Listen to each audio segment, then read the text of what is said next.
Hello কাছের মানুষজন, সবাইকে আমার পক্ষ থেকে সালাম ও শুভেচ্ছা। আশা করি সবাই ভালো আছেন।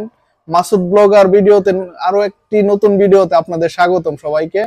তো আজকে যে বিষয়টা নিয়ে আলাপ করব আসলে সেটা হচ্ছে লেবাননের বর্তমান যুদ্ধ পরিস্থিতি। আপনারা জানেন বেশ কয়েক মাস আগে লেবাননে একটা ভয়াবহ যুদ্ধের পরিস্থিতির মধ্য দিয়ে গিয়েছে এবং সেটা একটা যুদ্ধবিরতিতে এসে কয়েকটা মাস যাবত যুদ্ধবিরতি চলতেছে বা যুদ্ধটা থেমেছিল।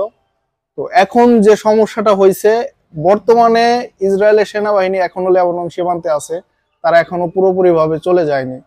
তো এরা মাঝে মধ্যেই লেবাননে বিশৃঙ্খলা সৃষ্টি করতেছে, যার কারণে এদেশের যে হেজবুল্লাহ নামে একটা গোষ্ঠী আছে, আপনারা যারা চিনেন, তো এই হেজবুল্লাহ গোষ্ঠী যারা ইসরায়েলের সাথে যুদ্ধে জড়িত আছে।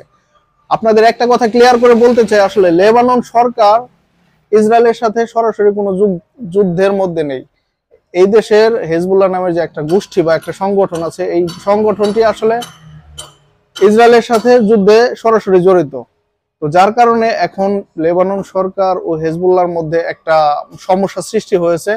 তো সামনে হয়তো এক সপ্তাহ বা 10 দিনের মধ্যে এরা একটা সাংগঠনিক বৈঠকে বসবে।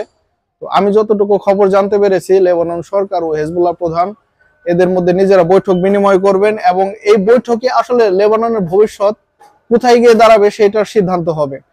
আপনার ইসরায়েলের সেনাবাহিনীর পক্ষ থেকে বলা হয়েছে, লেবাননের হেজবুল্লাহর যে সংগঠনটি আছে, এরা যদি যুদ্ধবিরতির চুক্তির সাথে এরা যদি অস্ত্র জমা না দেয়, তাহলে তারা কোনো সময় যুদ্ধ বন্ধ করবে না। তো এখন এই বিষয়টা নিয়ে লেবানন সরকারের সাথে আর হেজবুল্লাহর সাথে একটা মিটিং হবে। এখন তারা কি করবে, যদি হেজবুল্লাহ যুদ্ধবিরতি ভঙ্গ করে এবং অস্ত্র চুক্তি যদি অমান্য করে, তাহলে সামনে 100 লেবানন আবার নতুন করে যুদ্ধ শুরু হবে। আর যদি এই বিষয়টা মেনে নেয়, তাহলে লেবানন সামনে আর কোনো যুদ্ধ শুরু হবে না। তো আমার মনে হয় না যে আসলে হেজবুল্লাহ এত তাড়াতাড়ি নিজেদের হার মেনে নেবে বা হারবে। তো আশা করি মনে হয় সামনে যুদ্ধ আরো আসতেছে। তো সবাই আমাদের জন্য দোয়া করবেন, আমরা যারা লেবানন প্রবাসী আছি সবাই ভালো থাকবেন। সালামু আলাইকুম।